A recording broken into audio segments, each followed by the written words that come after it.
guys. All right. Let's see. I think my volume's off. Hold on. It was a little low. Let's check. Let's just check, see if we're live, and then we'll go through the origin story and intro, and then we'll get to work. So we're episode 301. Welcome to it. My name is. Welcome to it.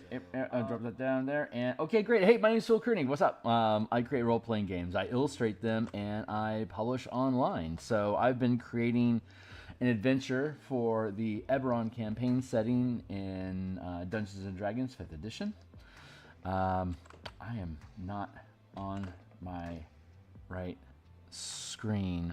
I need to copy, paste, and then press the button, and then do the. Sorry, I'm off track here. There, copy, there, paste, and copy, paste. There we go. Okay, cool. Where were we at? Oh, yeah. So I've been creating role-playing games for, well, let's see. I've been DMing since 1987. I've been running Eberron as my native homebrew setting since 2006. And I've been creating content for 5th edition on the DMsGuild since 2017. So this is the first Eberron adventure that I've created. Eberron is by far my favorite setting. And I am looking forward to having this thing done. It's called Crystals of Mabar. This is the cover that we'll have on the DMsGuild once it's completed. I'm almost done with my social media burst here. Give me another hot second. There. Okay, cool. We're done. Blip, blop, blip, flip over and get to work. We're fighting undead in the Carnwood in Karnath on the continent of Cornair.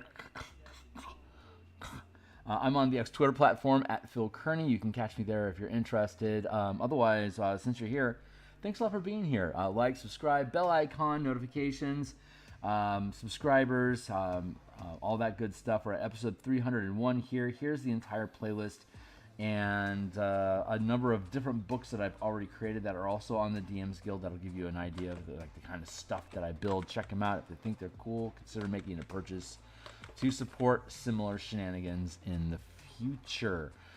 So this is the book cover we created back around episode 40. This will be about that big on the DMsGuild. Looks like a demon or a dragon's face.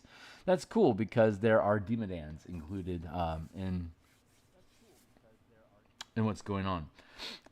We're currently making a forest, as I promised yesterday. I finished the branches of this tree, so there you go. Now we get to go into the coloration process. So I'm going to grab a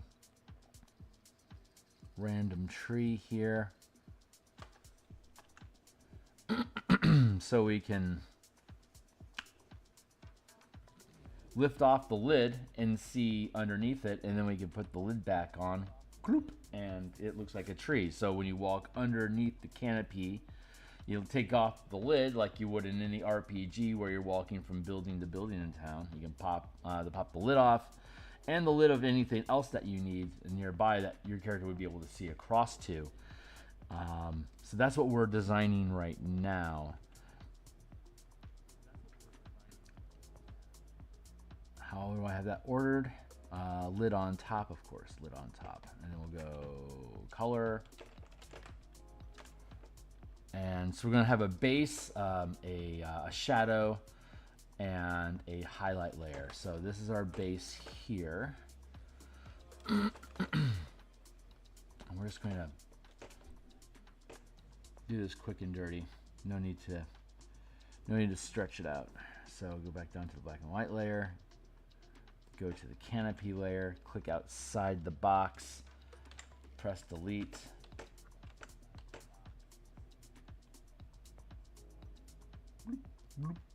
Nice and clean. And next layer we'll do the same with. What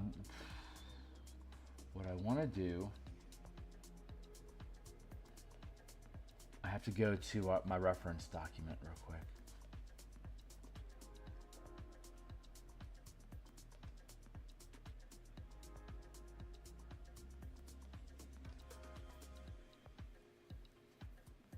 here's the, we made this map last week. This is for long rests.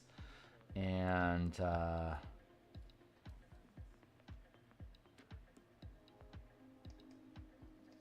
let's see, where's my reference document?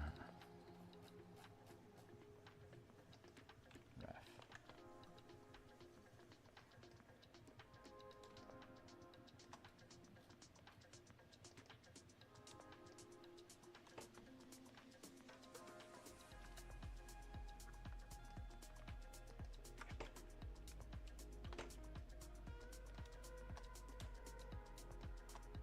That is not providing me the information that I want.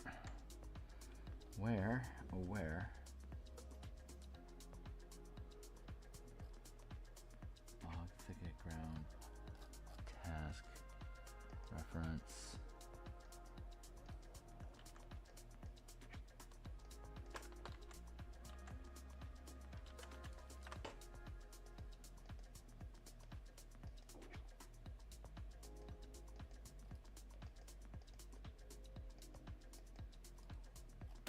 Oh well, I can't find the reference thing that indicated the size that I used for my dots. So I'm just gonna have to wing it. So go to there, and I think it was probably like 125 and 200. I think were common.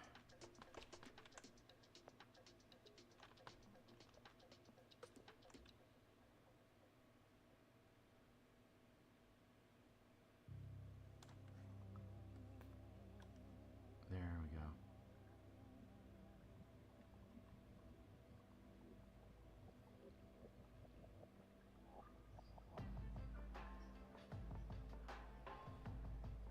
Let's take this to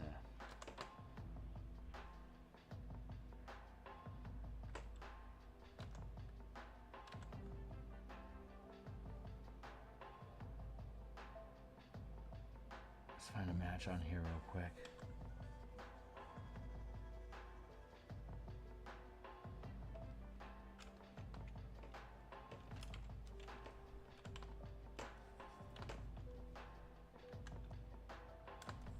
Let's see if I can make 200 work.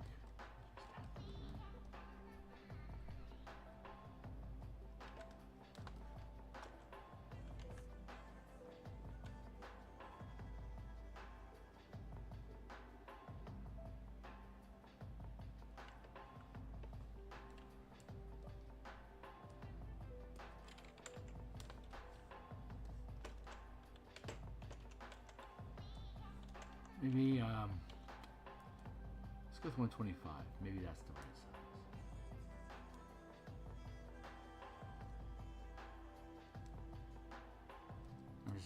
I'm just having these things interlock with each other like that.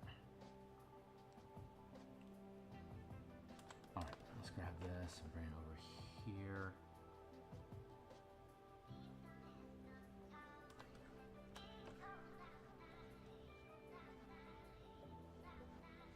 No, I think 200 was the right answer. All right.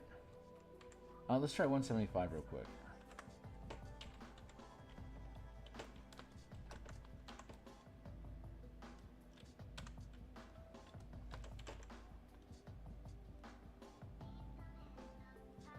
That might be the right bit. I love how these things interlock. It's so cool.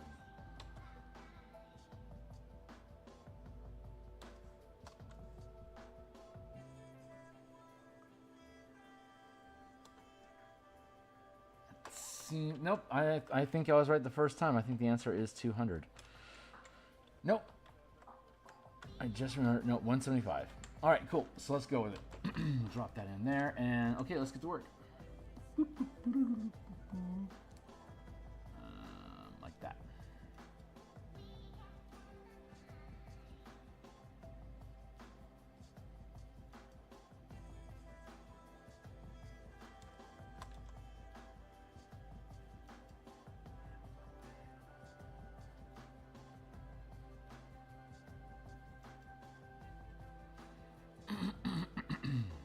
You don't have to be 100% thorough because there are, you know, blank spots that lead into shadow inside of a tree. So we're more interested in getting the texture right.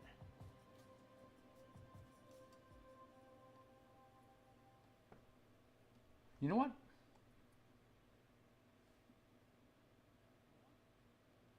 I'm going to go back and see if I can actually find it. I think I can.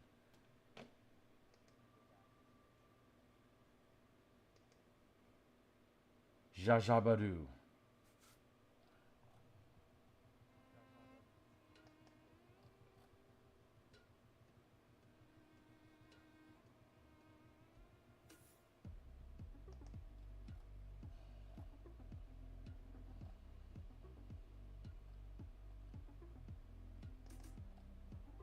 No, it's got to be hiding in here somewhere.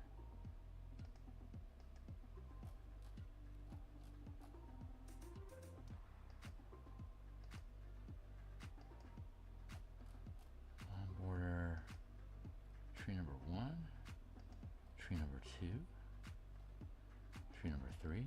I feel like my reference thing should be in here somewhere. I just got to track it down. My apologies. I forgot to prep that yesterday.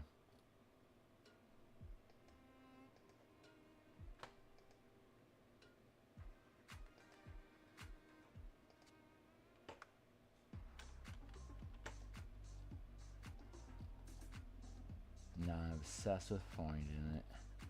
This probably isn't the right way to do that, but if it wasn't here and I didn't check, I feel stupid.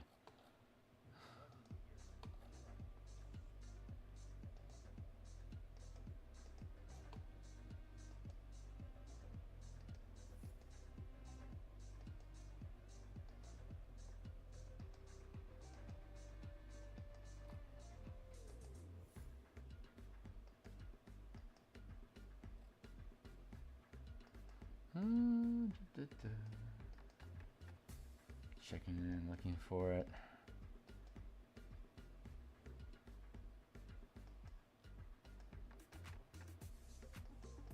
Looking at rocks.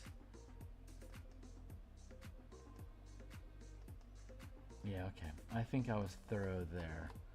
I can stitch all these up.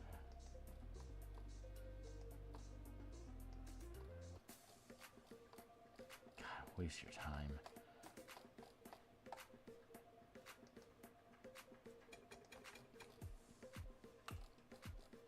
It's got to be in here somewhere.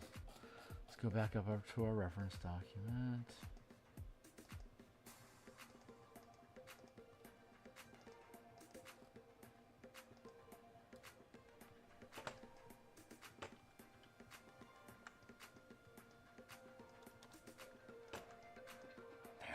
All right, found it.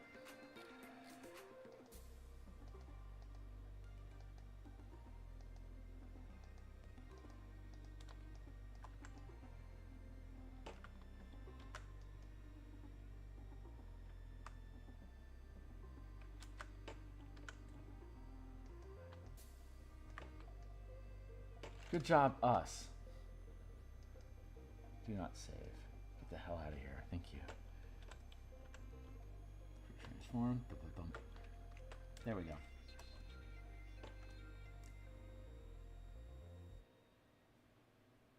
It is 200.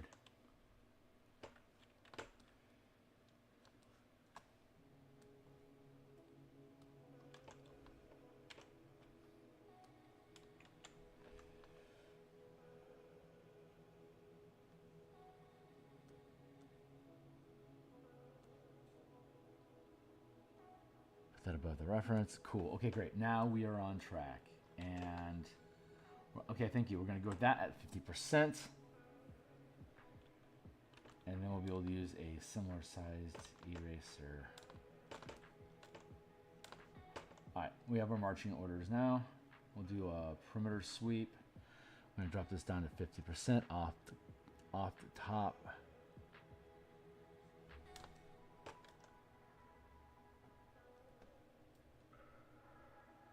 Just doing this around the edge of the perimeter first here to make sure that it is thorough.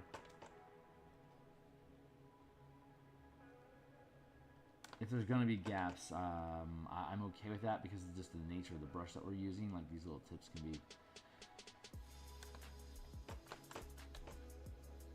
have bare spots, and I'm fine with that. I just don't want them to be blank because I didn't try to, like, I didn't cover my perimeter.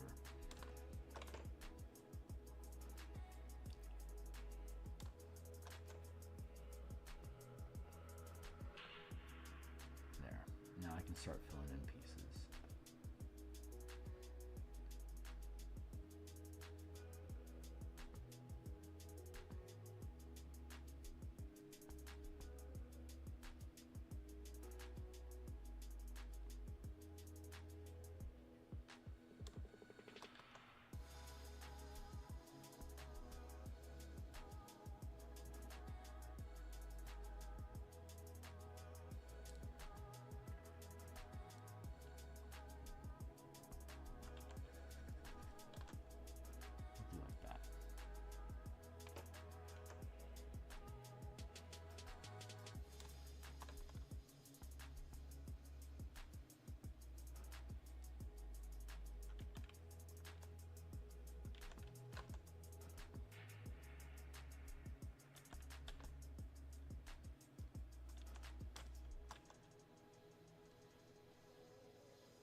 Good.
Good.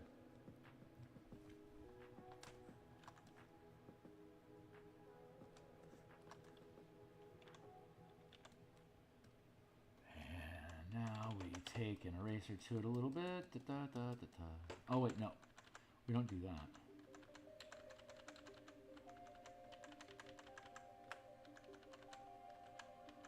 We do that on the next one.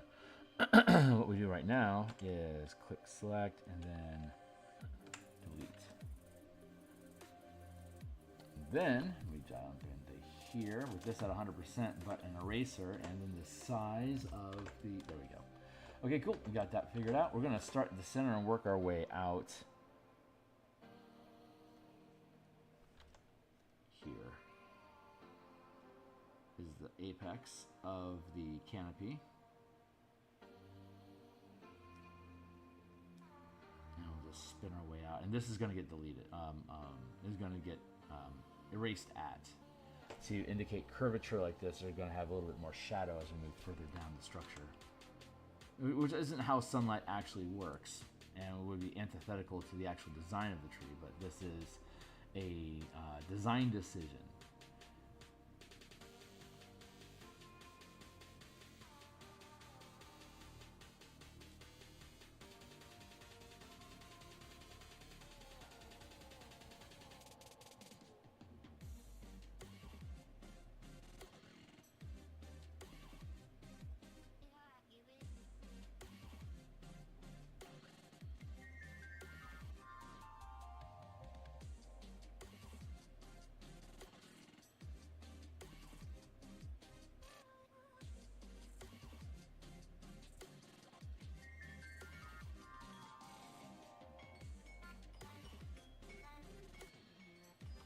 Hey, that's my 20-minute mark. Keep it going.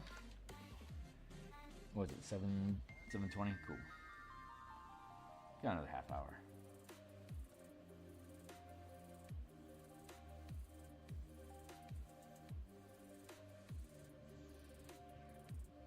So we'll finish filling in the details here. We'll chip at its edges to bring down the shadows, and then we'll start dropping all the forest, all the terrain pieces, the rocks, thickets, and logs. We'll add those into the terrain, and then we'll add some monster tokens, and we'll be done. So I expect this to be done tomorrow. And that will end our need for the forest design, I think, after this. So what, tomorrow's Friday? Yeah, that's right. So on Monday when we come back, I think we'll be we're gonna go review the farms, the farming homesteads. We have we have a farmhouse and barn map that we created, and we wanted to make it in 3 variables. Occupied, abandoned. Occupied has all the fixins and furnishings and stuff in it. Abandoned is the house after it's been stripped out, and like the people that lived at that ranch fled the area because of threats of undead.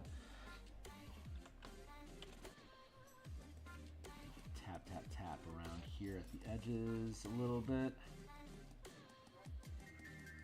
Maybe it's inward, so we're just going to spiral in a little bit.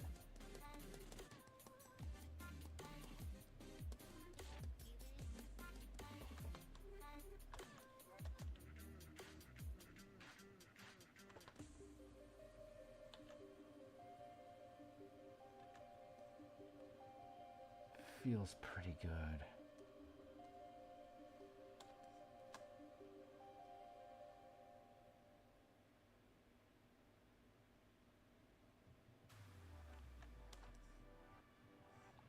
You good here?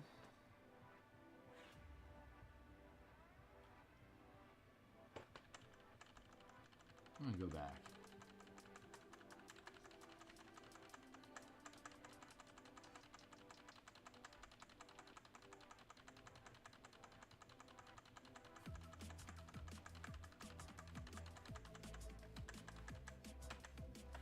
Alright, so I'm going to go there. Next thing I actually need to do is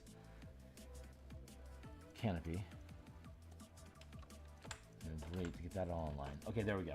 And now what I can actually do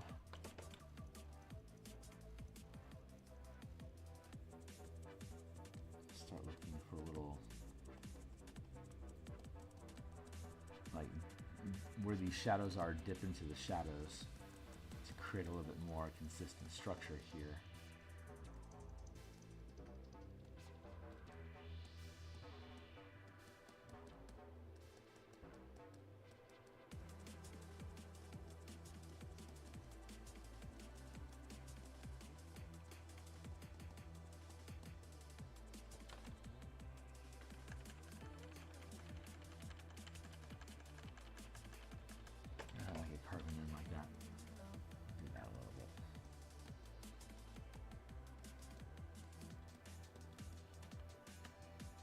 There, that feels pretty good. All right, so we'll leave that like that.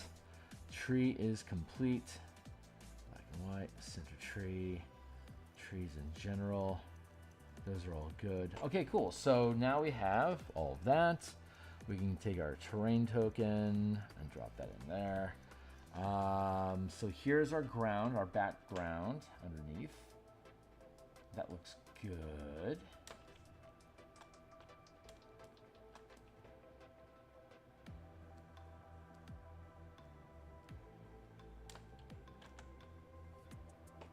Next, let's see.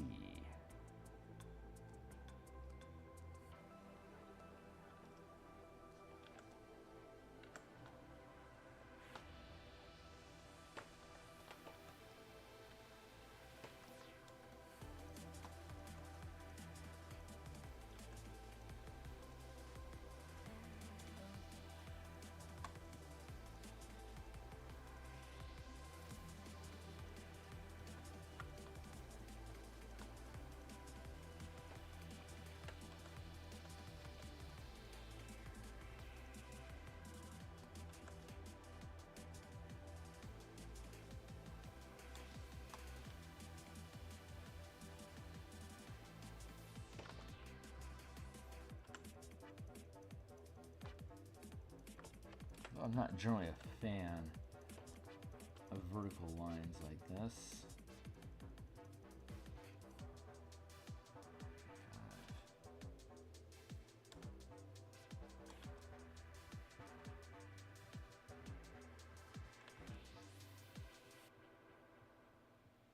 I don't know. Maybe this doesn't need a log. Last thing I want to do is overdo your logs.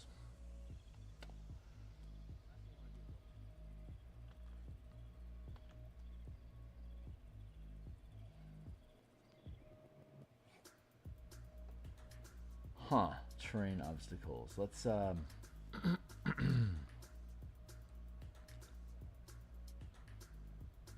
the thicket. Logs, campsite we don't need. Terrain obstacles we don't need. Log we do not need. So we can dump the log down here.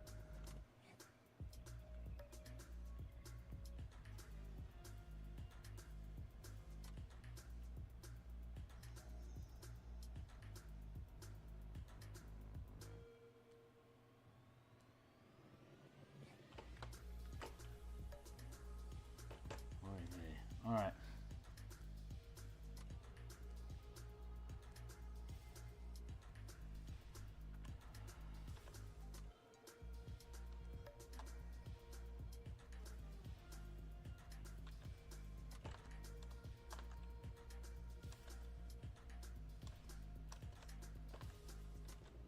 Here's a cluster of rocks.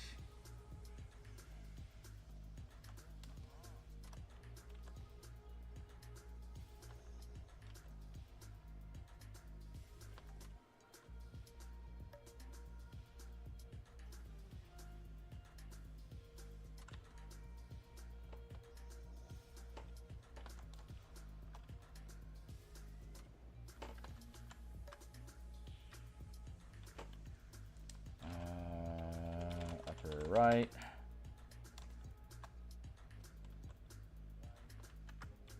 And then go here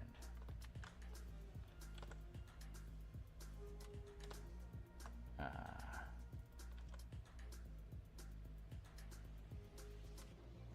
I see some text down there in the corner. Hold on. I'll get to you.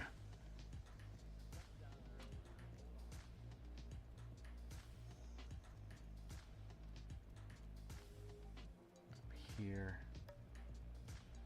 And then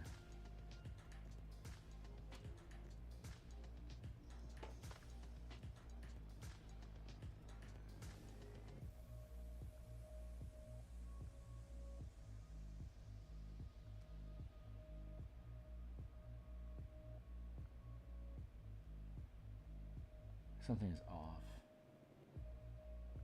Oh, upper right. That's the whole cluster. Okay, great. And then this will be upper left. This is upper right, Kearney, and this is upper left. And then I'll catch you in the corner there. Hey, what's up? Hey, Rel, how you doing, my guy? How you been?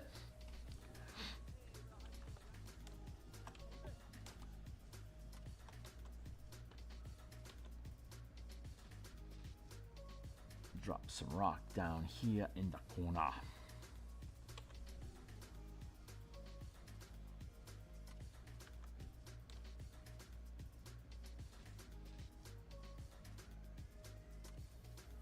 I feel like I want to move this actually over here.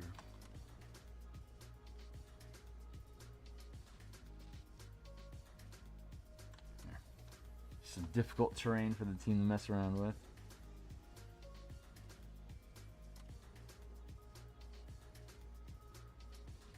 Zoom in here.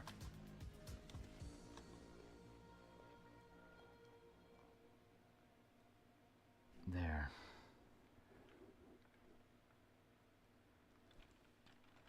Lower left. Lower right.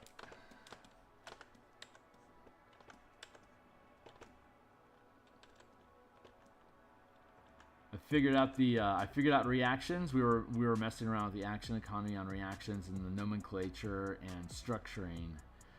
And I'm just going to simplify the whole thing, get rid of the whole opportunity idea in general, and just make everything reactions, and not provide free mana when using reactions, but instead allow you to, when you have multiple reactions, cash in, sacrifice some future reactions to gain free mana on the reaction that you're currently using. Just structure it the same way as attack actions are currently. Let's do.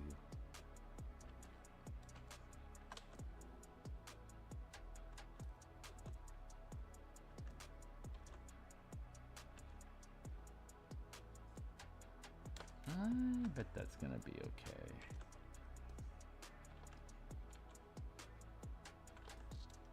You know what? Nah, let's not do that. Let's leave these rocks. I might not need this much rock.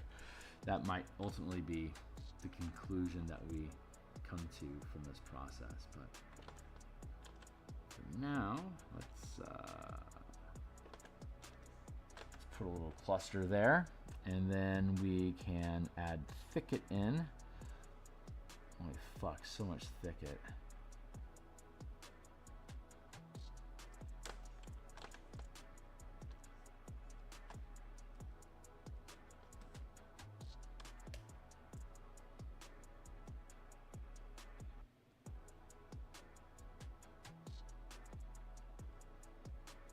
These are scattered all over the place too. So let's do that. This will go upper left.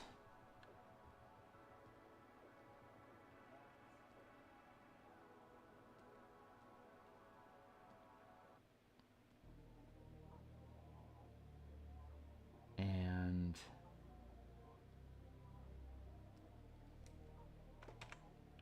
upper right. And this will be left.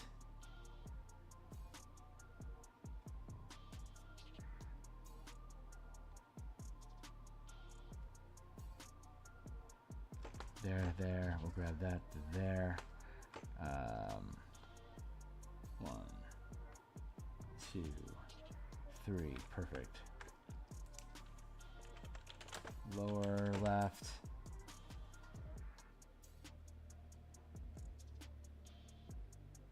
We'll go middle right, and then lower right. I don't know if I'll need all of these, but we have them, so let's see what we can do with them.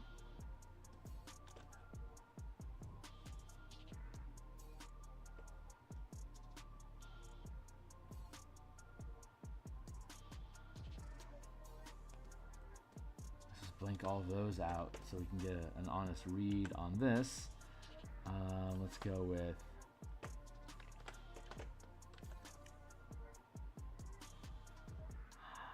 that's not bad.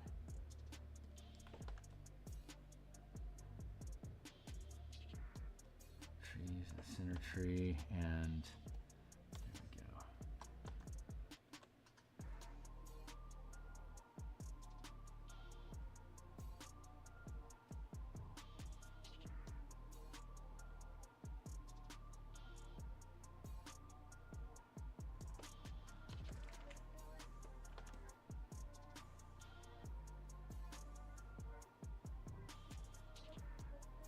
That's a really good place to have thicket.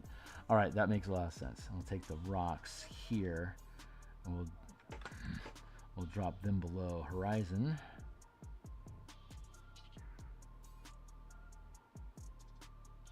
We'll do that by bringing the trees above.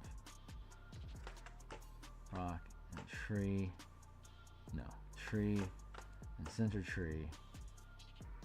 There we go. Now our rocks are suitably underneath, and this is in position. We're going to change this to upper right, and then we'll take this upper right. We can drop that one in right over here.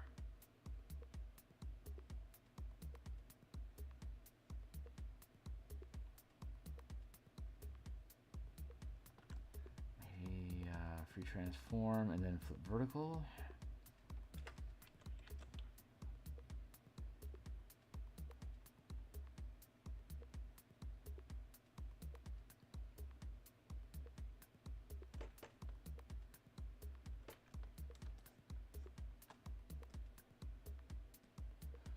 Let's give it a twist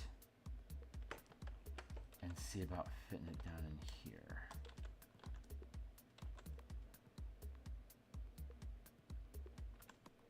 Free transform, flip horizontal. I mean, I could make completely new clusters, but we have these clusters already. Why not just use them?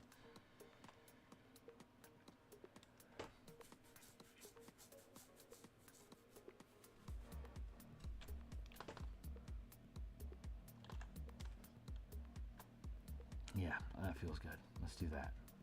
Then we can take this.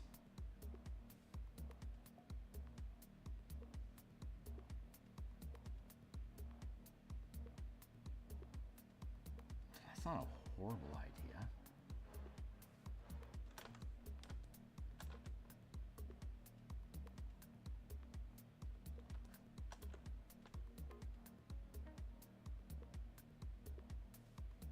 We'll take this rock cluster here.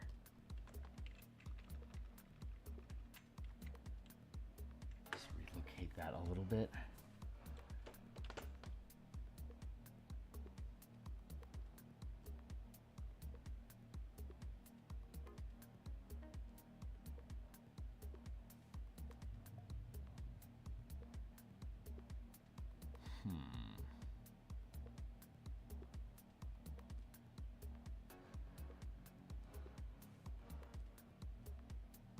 Two, three. Okay, here's an opportunity.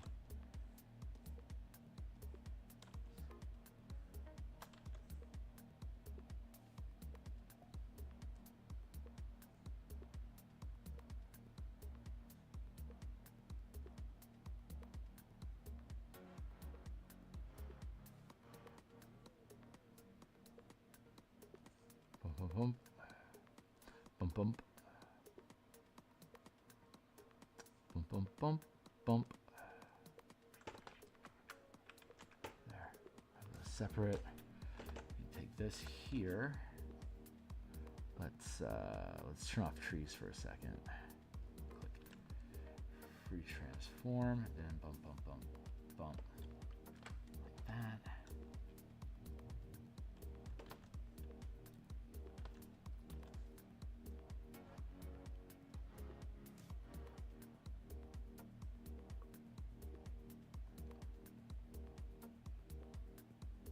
Connect these two things by getting rid of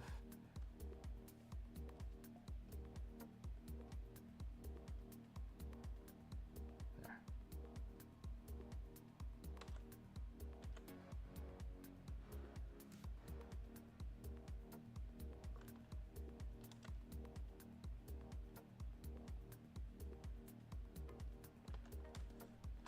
That lined up nicely. Let's see how that sits now.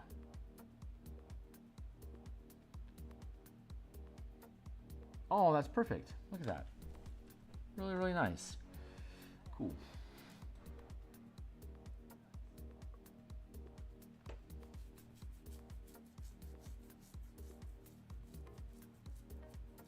Yeah, I like that.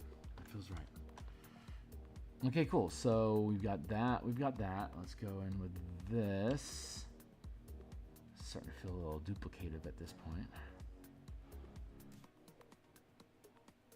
I might not need this one. Let's leave that one concealed for now, and let's bring up this one. Let's see. That's much less.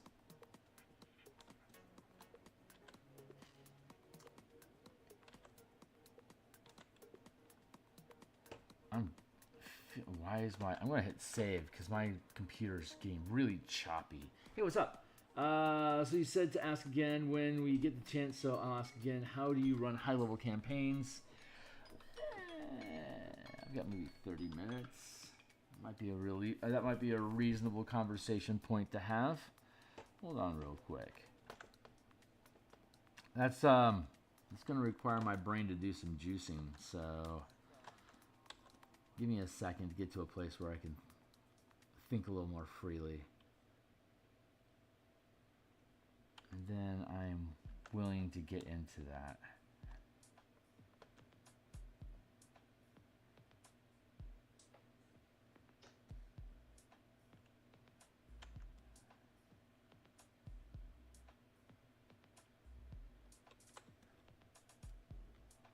seeing where I want to put this guy. That conversation is, that topic is going to require me to think about what I'm saying so I can build cohesive thoughts. But where I'm at in my process right now is focusing attention on what else do I need to do for this map? And then after that, what is our next map going to be? So give me a second here to see if I can carve out that brain space here with you. This is like this. Sparse. I like that. Okay, cool. So I think I am content with this where it is at. And we're now going to drop the thicket between the rock and the trees.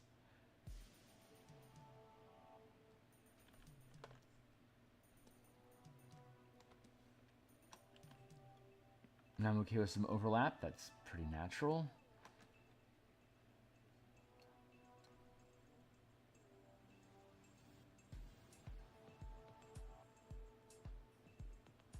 What I need to do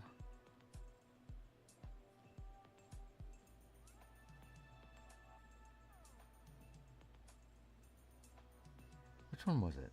I have to track it down.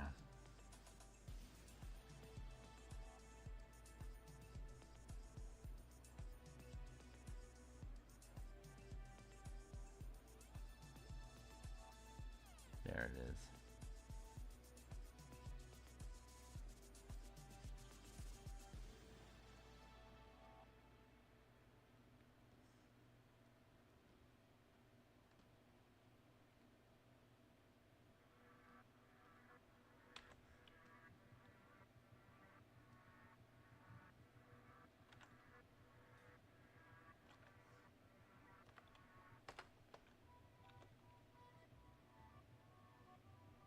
Yeah, nah, don't need it. Leave that be.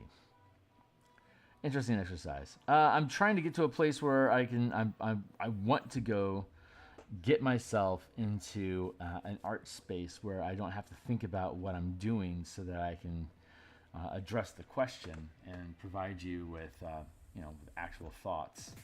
Because right now I'm using brains. My bandwidth is being eaten up by token placement. But I think we're at a done point there. So this is the Up a Tree challenge. The way that it works is that there are NPCs that are stuck in this tree, and there's going to be undead along the ground. When the characters come upon the scene, the undead are going to be around the tree, and they're going to be calling for help. So when the characters come around the thicket here, through here, they can see that there's undead. They can decide to withdraw if they want, come around, approach from different directions if they please. Since these are obstacles around the tree, they can navigate through that space and fight undead. So that's the idea here. And since all of these have canopies that can lift off of themselves as well, then you can have characters moving underneath the foliage of the trees to approach the undead and attack them. But otherwise, this is the map that we were building. I think I'm pretty happy with it. It's 30 inches wide, 40 inches long. And I think I just want to grab the stones here real quick. And then we'll see if I can just dive into another space and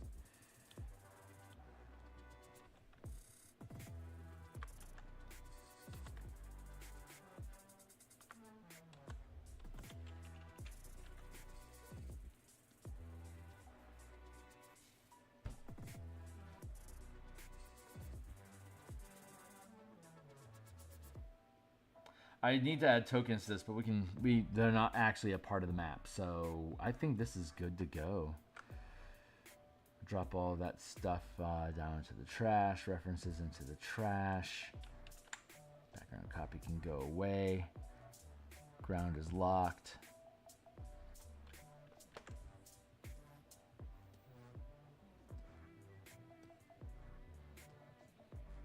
All right, I'm going to call this done. We'll hit save.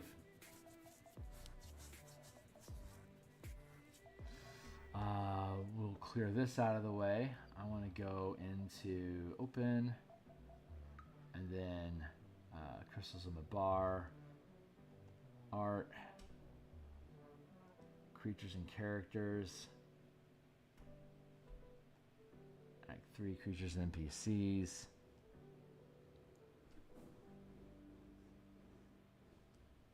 Red Wolf Mercenary.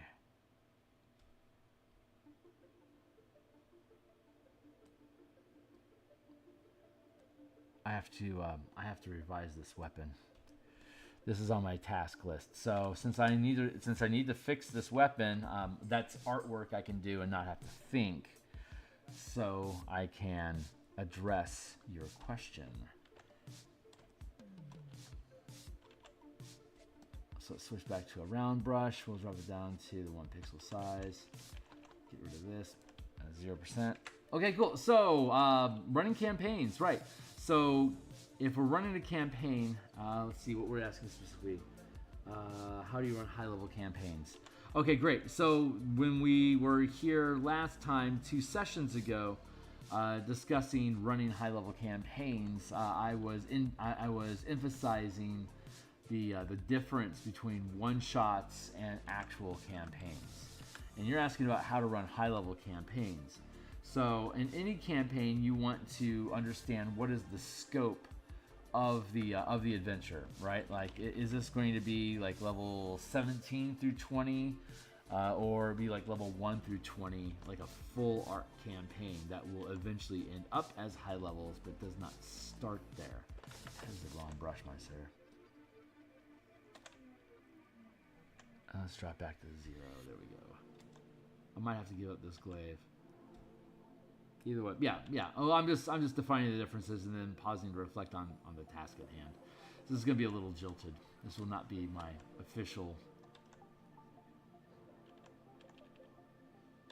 diatribe on the subject, but it's a step in the right direction towards creating that essay. But okay, great. So if you the main control that a DM has over a high-level party is emotional commitment.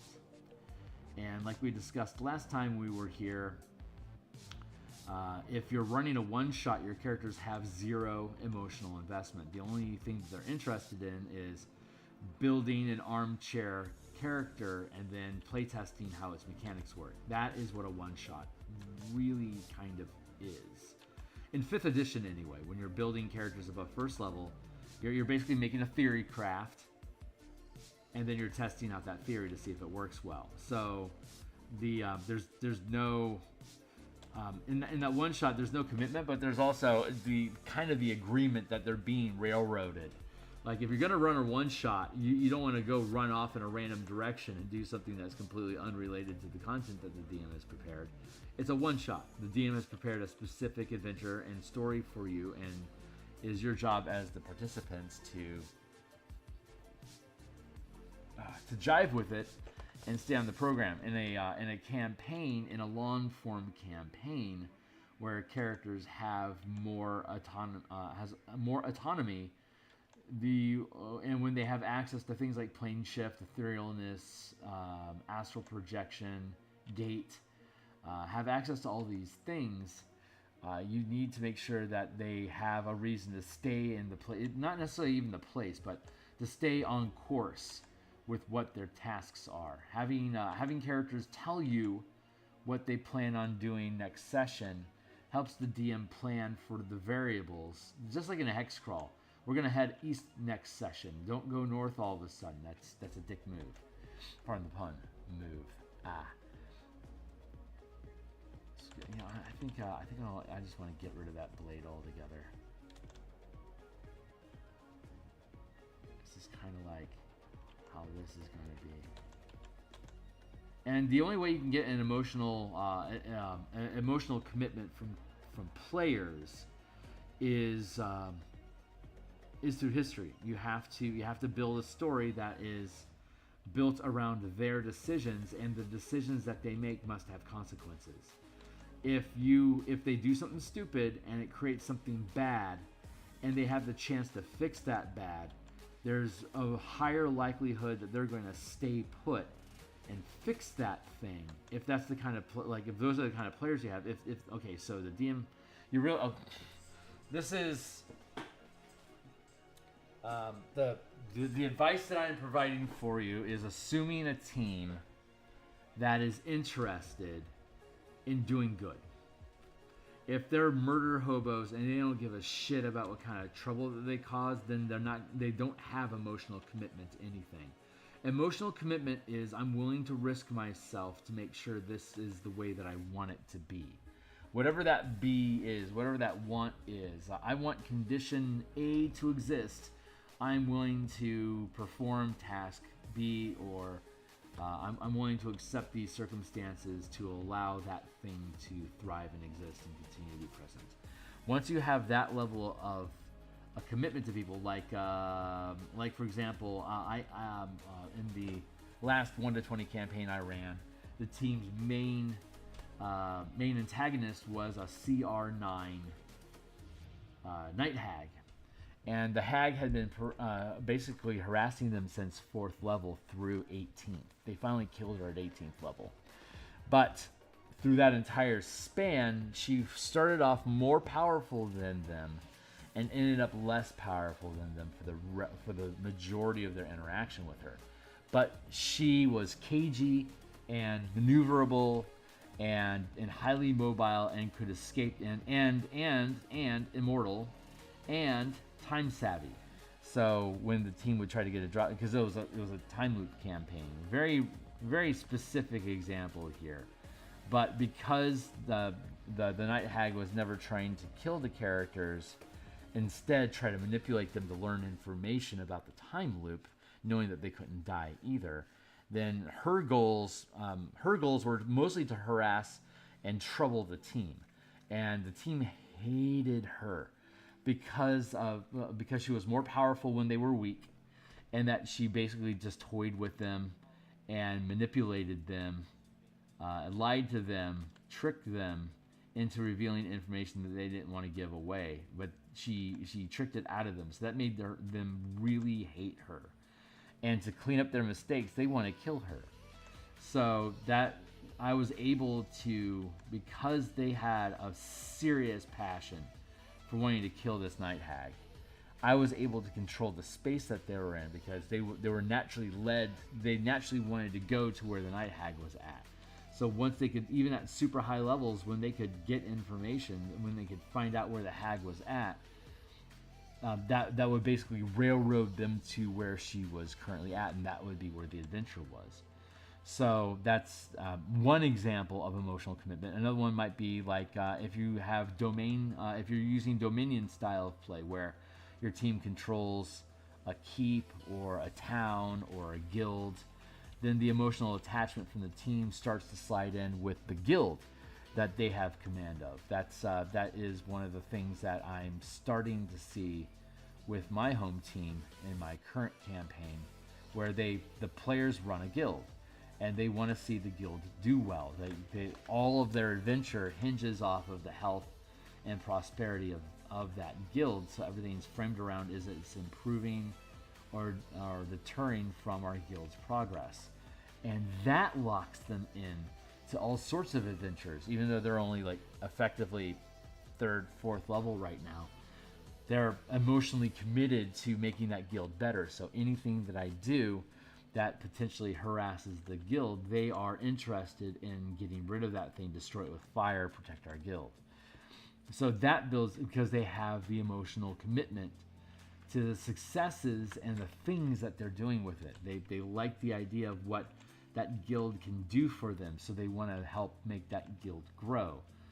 If they were, say, if they adopted a bar, and the family that owns and operates that bar, then they're going to naturally want to protect that bar from orc invasion in that community. Like, they might burn down the granier, they might burn down the wood shop, but they are not going to touch the two paw cafe.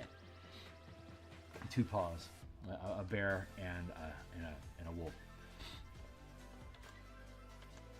So they'll make the 2 paw cafe their last stand as these orcs invade town, because they want their favorite tavern to survive, because that's the tavern they always go to after their adventure. They're now emotionally committed.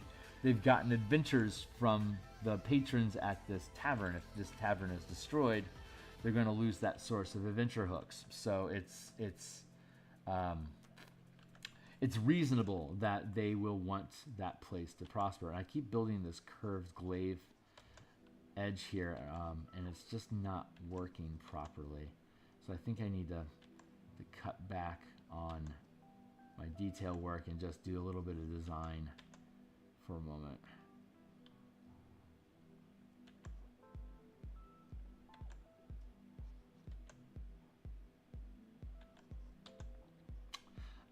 So that's a vague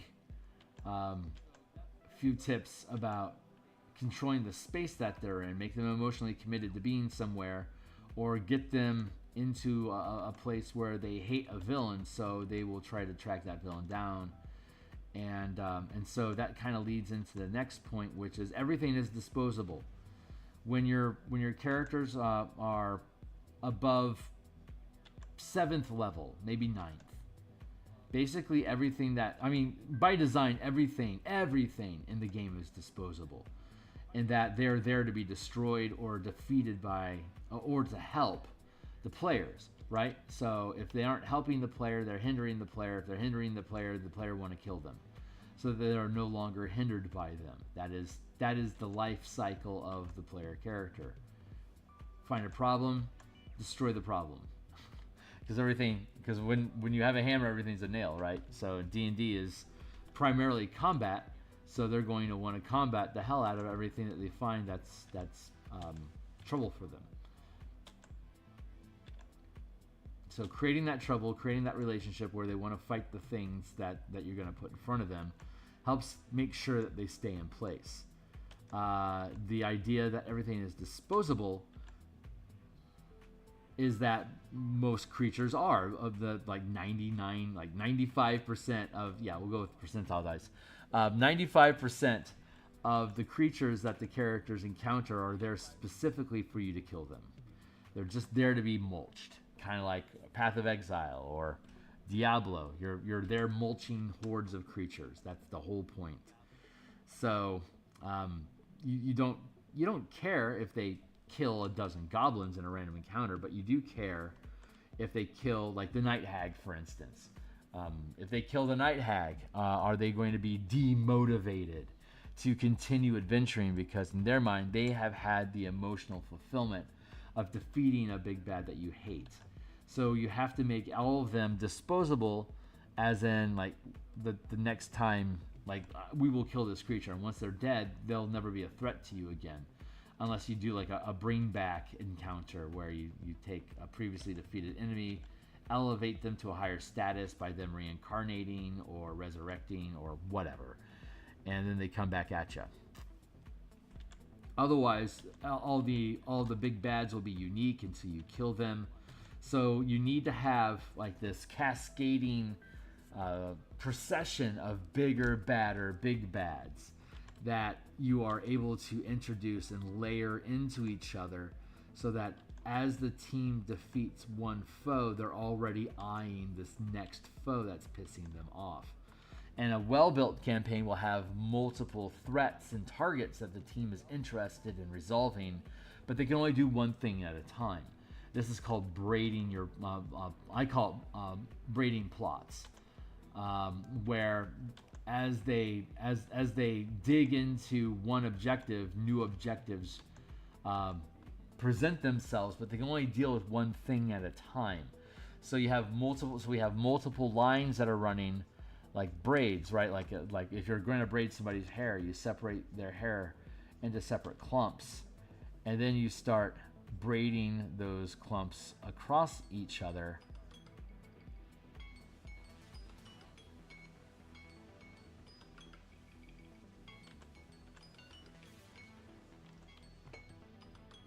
Timer. So here's plot A, here's plot B, and here's plot C.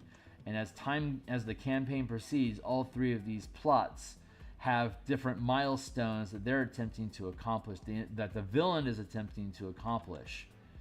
And 1, 2, 3, 1, 2, 3. 3 plot lines, 3 points. Every time the villain hits one of these points, that threat escalates to a higher tier of difficulty. This might be a 3rd and 4th level threat, but if it's not dealt with, it becomes a 7th and 8th level threat that if you don't deal with becomes a 12th and 13th level threat. So you have all 3 of these threats, 1, 2, and 3, 4, 5, and 6, 7, 8, and 9. So I can deal with this one, 1, 2, and 3, and if I cut that one off, then we still have plot B and C that have managed to progress to the 2nd tier. So we dealt with this during level 1, 2, and 3, and now at level 4, 5, and 6, these are my next threats. Let's say I deal with this one. We shut that one down. Now this one also survived level 4, 5, and 6. This one now is at level 7, 8, and 9. And when your team defeats that, they're at level 10. So on a 10 level campaign from level 1 to 10, you can have 3 major plot lines. And by braiding them as I'm dealing with this threat, these 2 threats escalate. But I could decide to switch between A, B, and C. So as I resolve A, I now have, I can now eliminate A, and I now have B and C to contend with. And then at some point we'll eliminate B, and that leaves us just with C left. So C becomes the end point. Whichever one isn't resolved escalates to become the next big problem. And since the team can only deal with one problem at a time, all the other ones that aren't resolved continue to escalate in difficulty. So as we eliminate A, we introduce D. And you can see here that D is starting at a higher level, but can continue to escalate. And as we eliminate B, we introduce E. So if we're going from level 10 to 20, we continue introducing additional threats that the team has to deal with in time. And you can introduce multiple threats at the same time. E and F came in at the same point here, so now they also have to be, E and F came in at the same point, they have to be dealt with. And then you have like G, and that doesn't come in until here and keeps going down, and H and I. Maybe you created a bunch of complications at 3rd, 6th, 9th. So here we are at 10th level, and now you have a total number of 1, 2, 3, 4, 5 threats to deal with that it takes maybe 3 levels to resolve. You're continuing to cascade more and more threats that are presenting themselves. And every threat you can't deal with right now escalates in power to become a higher CR threat as their plots continue to resolve. You can have a plot that only requires a 3-level burst to resolve. You can have a plot that requires 6 levels to resolve. You can have a plot that takes 9 levels to resolve. And once it resolves, it changes something about the campaign that then, like this plot is capable of resolving. Maybe that introduces a whole slew of new problems. This plot might get eliminated because of this plot's completion. These might have been contradictory goals. And so this one completes, this one's dropped off, but now these 3 new 10th plus level threats get introduced. So as the campaign continues forward, you're weaving in these new plots that they become aware of, but if they don't pursue them right now, they escalate to become a bigger problem in the future. So that's how you can, then it's just a matter of what's the storyline that goes along with each one of these. And by building a story, you have who's the villain, what are they trying to achieve, where do they need to achieve it at, why are they doing it, why does it have to be there, right? Why goes into why does it have to be there, and why does it have to be this person, and why are they doing it? And then there's how. How are they going to accomplish it? How is really important. How is the one that tells you what actual obstacles are going to be, right? Where you can create maps and traps and tricks and puzzles at the location. Who sets up the CR of threat that you're messing around with. We had where. Who it determines like what the monsters are, what their abilities are, what their CR is, right? How difficult is it to defeat them? What minions do they have? Where determines like the map and the traps, the tricks, the puzzles. The why builds in motive. The why will determine their morale. So if you know what their why is, you know where the who will cut their losses. And the wheres, the who and the why and the how helps frame the where. Like it's going to be at this location. Why? Because this ancient ruins has a magic circle carved into it that I need to perform this ritual. I need to perform a ritual. I am a spellcaster. I am at this ritual circle in these ruins. I do it by performing the ritual. And why? Because when I complete this ritual, it'll open a portal to another dimension that I am interested in visiting, or letting nightmares in through, or whatever.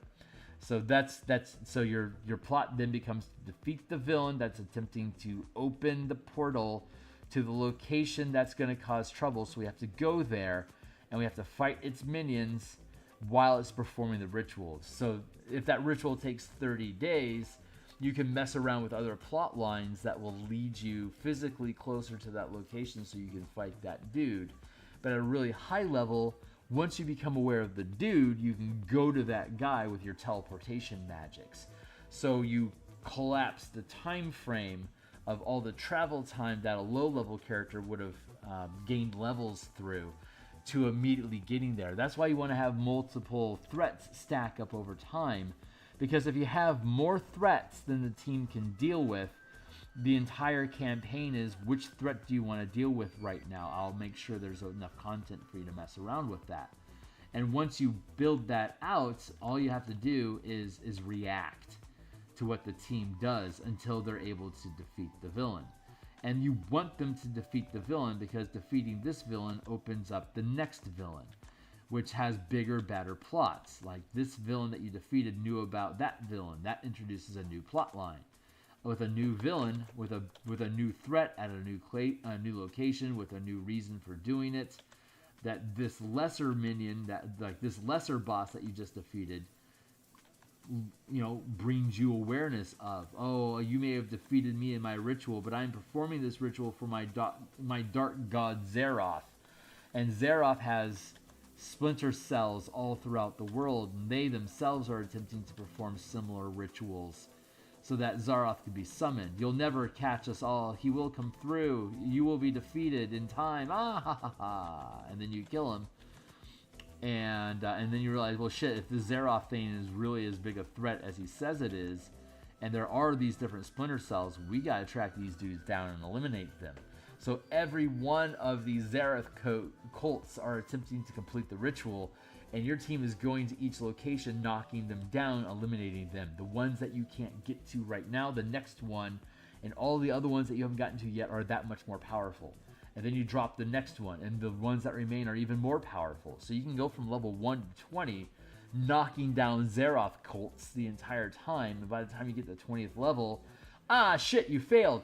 You failed to prevent that last cult from successfully getting Zeroth to come through. Now as your boss fight at 20th level, you have to defeat Zeroth, right? Or your team is successful at defeating all of the cultists that were attempting to create the ritual. Zeroth has been cut off. But you fool! Zeroth was simply the harbinger of sorrow. The real destroyer of worlds is still en route. Now that Zeroth has been defeated, it reveals that the real eater of worlds is still coming, and Zeroth would have simply helped guide in the faithful to that dark god to be able to survive the apocalypse. Now no one will survive the apocalypse. You've doomed the entire world. It's all your fault. Well, shit. Okay, great. Now we have to take out this dark hunger thing. What's up with that? So let's find out about the dark hunger and start setting up a whooping. Like that's how campaigns run. Like you can watch like Buffy the Vampire Slayer, or like The Expanse, or Supernatural, or The Magicians. Any of these shows. Farscape. The threats continued to escalate as the TV series went on. Bigger and badder big bads that smaller random things would eventually tie into. It's like, oh, we never defeated that, like in Farscape. We ran into that mechanic in 3rd level who helped us fix our ship. and we let him go, but now we find him 10 episodes later helping the Scaran. Ah, we know that guy, and he owes us. Tell us what's going on with the Scaran. Okay. Now the Scaran's on their radar as a threat that they have to resolve. It just cascades like that. And that's just plot. That's just plot development, right? Battlestar Galactica 2003. They found out there was a Cylon on board. Wait, there's a whole bunch of Cylons on board. Shit, they're sabotaging our ship during the next battle. We can't fight the Cylons in space as easily. You've doomed us all. These threats continue to escalate, and as more and more problems became apparent to the battle, to the Galactica crew, they're like, shit, we're fucked. We got to get this stuff done. And so that motivated them. They had multiple fronts that they had to fight at the same time and switch between what threat are we dealing with right now. As new threats were introduced and new plot developments happened, like they're gonna have a Cylon baby. Oh, now there's all these factions interested in kidnapping that kid. Like, great, now we have to defend this stupid Cylon baby while we're fighting Cylons and they're trying to sabotage our ship. The threats just keep escalating. Everything you can't resolve becomes more powerful, so it meets you at your next tier of power. That's just layering in threats, which, again, I call it braiding. And 755. What I'm doing here is I'm making a glaive, and I'm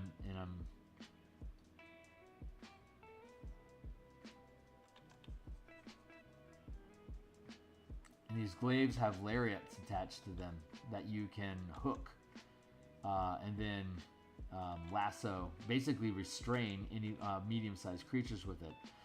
They typically use it to wrangle undead, to if they catch an undead, push it around to get it to where you want by basically lassoing it, and having that lasso attached to a blade. And once it's hooked in, you can just start carving on it.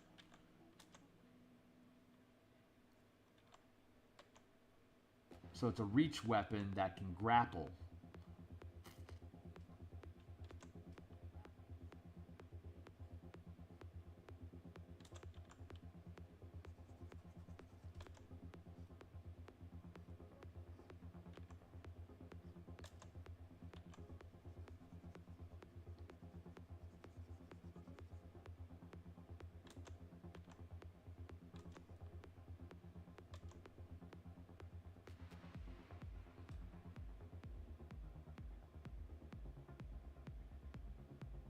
Yeah, don't like that hand posture. That's what's bothering me right now.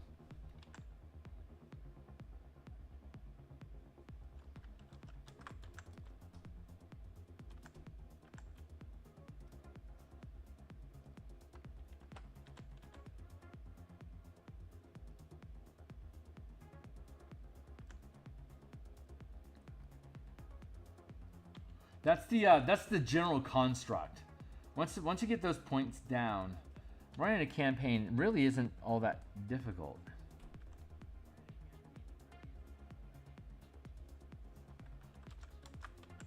And it'll kind of build its own momentum.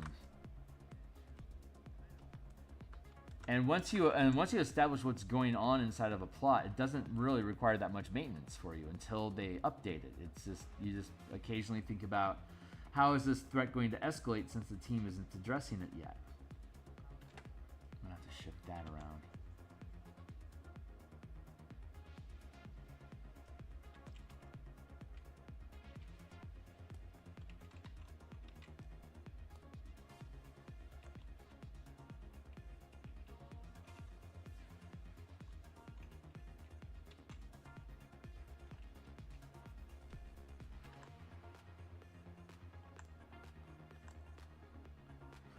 Transform.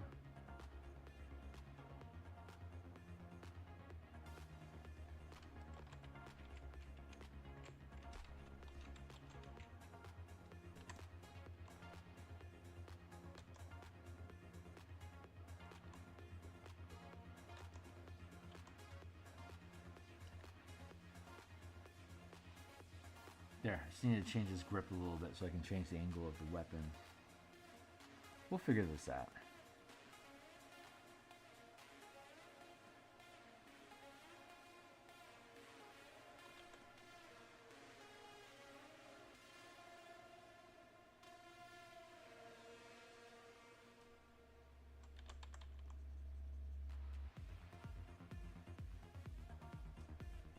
that's the general gist of it. I mean, those are the core concepts.